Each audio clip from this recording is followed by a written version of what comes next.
Hey friends, Sean from Draft Therapy here, and on today's review for you, I am at the Rake Beer Project in Muskegon, Michigan.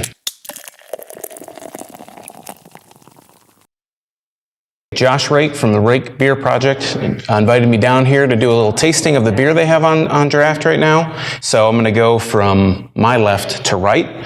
This is Marley Beer. It's a house table beer, Norwegian tart farmhouse session beer. It is 3.8%. Here I have Zen Lunatic, a double dry hopped rustic pale ale at 6.8%. Here is 231, which is a light rustic table beer, 4% ABV. And then this is Dead and Dreaming. It is a tart farmhouse ale with blackberry, raspberry, strawberry, and blueberry puree. It is 8.5%, so this is the heaviest one of the bunch. So we're going to start down the line, going to talk about them. I don't have a whole lot of flashy graphics this time, but first we're going to start with Marley Beer, which I have water in between so I can make sure that I am tasting correctly. All right. Got a nice kind of champagne-y kind of aroma to it. As you can see, that's really light, kind of straw-colored beer. Has a bit of a grapey kind of aroma.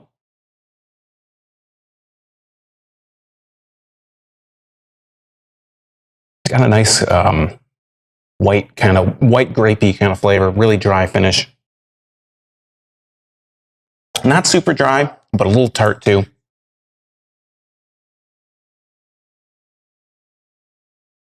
It's a really nice tart beer. I wouldn't say so far that it's a sour, but it is nice and tart.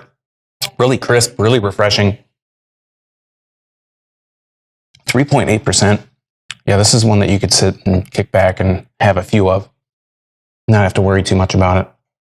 Going to move on to Zen Lunatic, which again is a double dry hopped rustic pale ale, 6.8%. Has a little bit more of a murkier color, a little bit more of that kind of brown, yellow kind of color there. Still retaining a nice head though.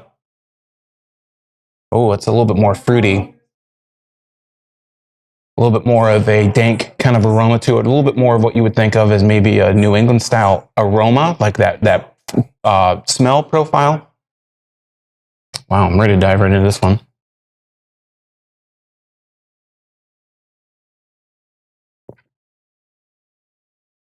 Wow, it's kind of got a bit of a tanginess to it.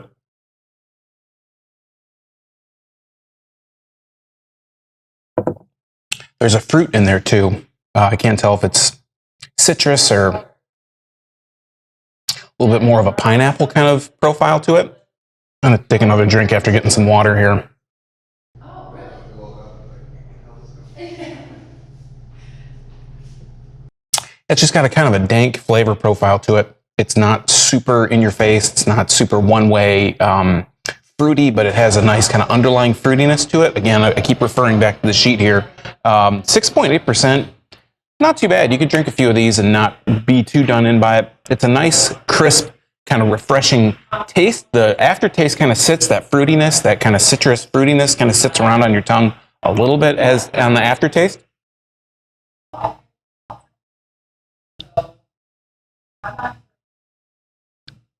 Yeah, it's just a little bit different. It has a little bit of a tartness to it, a little bit of a farmhouse funkiness to it. I think that kind of fits the MO of Rake Beer Project. Let's move on to the next one, which is 231, which is Marley and 231 are flagships of theirs. I think Zen Lunatic is also considered a flagship as well. This is 231. It's a light rustic table beer, 4% ABV.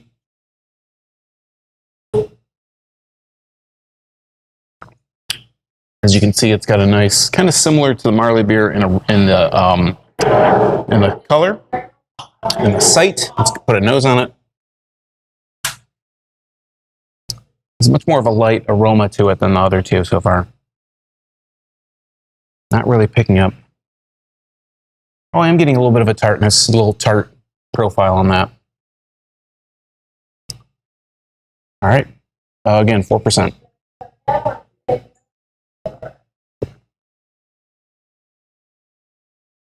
Wow, that one's got a little bit more of like a fruity kind of pear flavor almost. A little bit of a citrusy, pear-y kind of pear more on the aftertaste.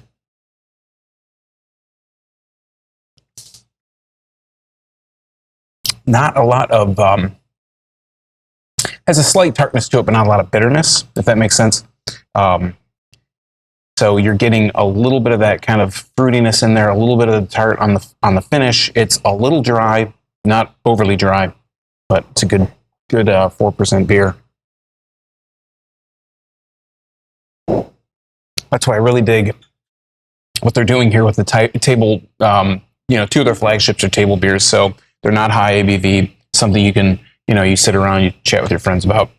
And we're going to move on to Dead and Dreaming. Dead and Dreaming is, again, a tart farmhouse ale conditioned with loads of blackberry, raspberry, strawberry, and blueberry puree, 8.5%. As you can see, I don't even have to hold that one up, but you can see that's very purple.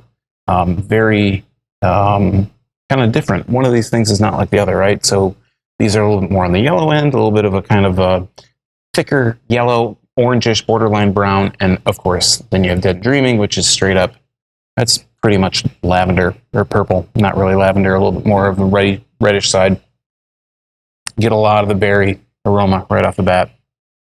Right on the nose, getting a lot of, I want to say blackberry, getting a lot of blueberry, strawberry, so everything as advertised. Let's go ahead and dive in. Wow. That one has a lot of sourness to it, a lot of that kind of, talked about a little bit before, but a lot of that kind of suck your tongue, kind of really bitter, punch you in the face, tartness. But then that fades away, and you get a lot of the berry flavors in there. You get a lot of the blueberry, you get a lot of the strawberry, you get a lot of raspberry and blackberry, if I didn't already say blackberry. Wow.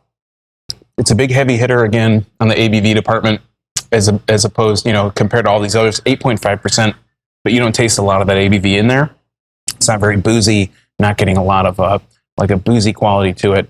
While these are, these two on the ends here are table beers.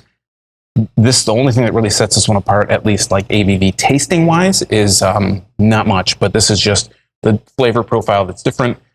Is that with this one, you get a lot more of that berry flavor, a lot really full-bodied flavor.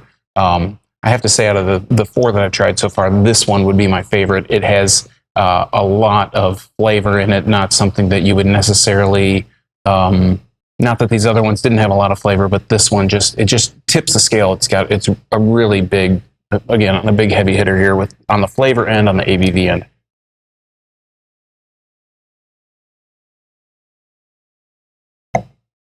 I think with all these different kind of low ABV beers, this Rake Beer project is a nice place to come down to, because if you're just going to sit and have a few with your friends, 1, 2, 3, you can sit here and feel okay as long as you're not hitting the heavy hitter ones, right? The table beers that are lower ABV, maybe splurge and have a higher ABV, to kind of treat yourself. But just sitting here, chilling out, hanging out, it's a good place for that. Low ABV on some of these beers, and then some of them obviously are a little bit higher. Just know your limits, and I think you'll be fine. So yeah, that's been Rake Beer Project in Muskegon, Michigan. I want to thank Josh Rake for having me out here to taste these beers, to try these out, bring them to you guys here on the channel. If you find yourself in Muskegon, you want to try something a little bit off the beaten path as far as flavor profiles are concerned, I think you should pay Rake Beer Project a visit. So until next time, I'm Sean from Draft Therapy. Thanks for watching, and remember, drink craft beer, support your local breweries like this, no matter where you are, and most importantly, don't forget to treat yourself to a little draft therapy. Thanks for watching. Cheers.